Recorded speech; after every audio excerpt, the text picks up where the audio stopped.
If you're having an emergency call malfunction, this is the battery you're gonna need for the F10 body. All right, the call malfunction, you can see right there, the battery did go bad, and I'm gonna show you guys the location and how to remove the super annoying light from the odometer that does not go away. So it says emergency call malfunction. All right, so the location, unlike other cars, all right, I know in a lot of other cars, other BMWs, it's in the headliner. For the F10, it is not. It is actually in the trunk. All right, so to get to the location of where the battery is, you're gonna remove a few pressure clips, starting with this one down here.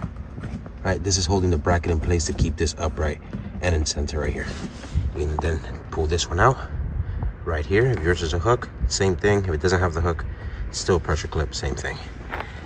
Next one is right in here. All right, right here. And the very last one is this one. All right, you can use this tool for the whole job. And then the other last thing is a 10 millimeter, and that's it. Then you're just gonna move this out of place, flip it, and you'll see the rest.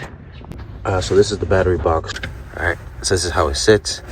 These go into those posts, and this goes into the hole over there. 310s. You flip it over, all right, and then you're gonna expose the battery. You pull the cover off, the battery sits right there, and that's how you replace the battery for the emergency call malfunction.